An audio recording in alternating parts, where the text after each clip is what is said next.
Hello বাচ্চারা, আজ আমরা শুনবো বোকা বাঘের মৃত্যু নামক গল্পটি। শুরু করা যাক তাহলে। এক সময় এক জঙ্গলে বাঘ থাকতো। তাকে দেখেই জঙ্গলের অন্যান্য জন্তুরা ভয়ে পালিয়ে যেত। কিন্তু বাঘটা ছিল একেবারেই বোকাশোকা। জঙ্গলের অন্যান্য জন্তুদের সে একেবারেই আক্রমণ করতো না। অন্যান্য জন্তুদের সঙ্গে সে বন্ধুত্ব করতেই চাইতো। একদিন বাঘ জঙ্গলের মধ্যে দিয়ে হাঁটছিল। তারপরেই সে কিছু দূরে দেখতে পেল একটি হরিণ দাঁড়িয়ে দাঁড়িয়ে ঘাস খাচ্ছে। বাঘকে দেখেই হরিণ তার প্রাণ বাঁচানোর জন্য সেখান থেকে দৌড় লাগালো। তখন বাঘ এটি দেখে বলল, যা বাবা, আমি আমার এই হরিণের কি ক্ষতি করলাম? সবাই আমায় দেখে এরকম ভাবে পালায় কেন? আমি তো কোনো বনের জন্তুকে শিকারই করি না, তাহলে ওরা আমাকে দেখে পালায় কেন? পরদিন বাঘের সাথে আবার হরিণের সেই জায়গাতেই দেখা হয়ে যায়। হরিণ প্রাণ ভয়ে দিল এক দৌড়, আর বাঘও তার পিছু পিছু দৌড়াতে লাগলো। এই দাঁড়াও দাঁড়াও, আমি তোমার সাথে কিছু কথা বলতে চাই। দাঁড়াও বলছি, দাঁড়াও। কি বলবে বলো? আমি তোমার সাথে কোনো কথাই বলতে চাই না। আমি তোমার শিকার হতে চাই না। বিশ্বাস করো, আমি তোমায় শিকার করব না, আমি তোমার বন্ধু হতে চাই। বন্ধুত্বর নাম করে তুমি আমার ঘাড় মটকাবে। তোমার বন্ধুত্ব আমার চাই না। আমি এখন চলি। এই বলে হরিণ সেখান থেকে পালিয়ে গেল। পরদিন সকালে হরিণ তার ডেরা থেকে বেরিয়ে দেখলো বাঘ তার সামনে দাঁড়িয়ে রয়েছে। এই, তুমি আমার ডেরা পর্যন্ত চলে এসেছো। তোমার কি চাই বলো তো? বিশ্বাস করো, আমি তোমার কোনো ক্ষতি চাই না। আমি শুধু তোমার সাথে বন্ধুত্ব করতে চাই। এই জঙ্গলে আমার কোনো বন্ধু নেই। আমাকে দেখে সবাই পালায় কেন বলো তো? আমি তো জঙ্গলের কোনো জন্তুকেই আজ পর্যন্ত শিকার করিনি, তাহলে তারা আমার সাথে বন্ধুত্ব করতে ভয় পায় কেন বলো তো? বিশ্বাস করো, আমি শুধু তোমার সাথে বন্ধুত্বই করতে চাই। বাঘের এই সমস্ত কথা শুনে হরিণ বুঝতে পারে এই বাঘটা অন্য বাঘের মতো নয়। এই বাঘটা ভীষণই বোকা।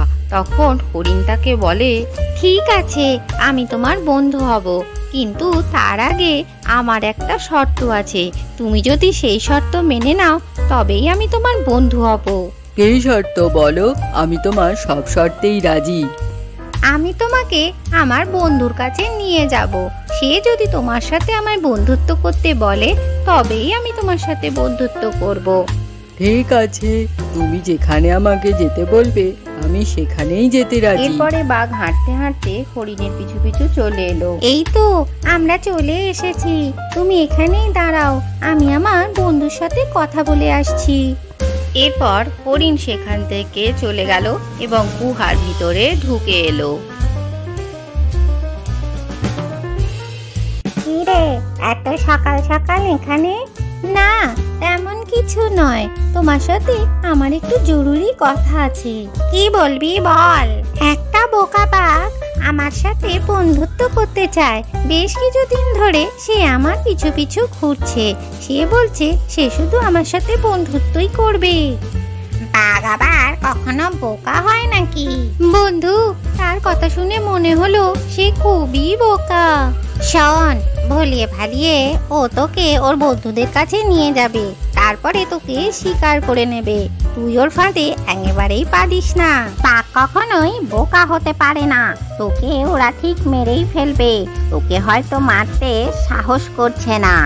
তাহলে বন্ধু, আমি কি করব? ও তো ডেরার সামনে দাঁড়িয়ে রয়েছে। তাহলে চল, এখন ওকে আমরা একটা উচিত শিক্ষা দিয়ে আসি। হরিণ তার বন্ধুকে নিয়ে বাঘের সামনে চলে আসে।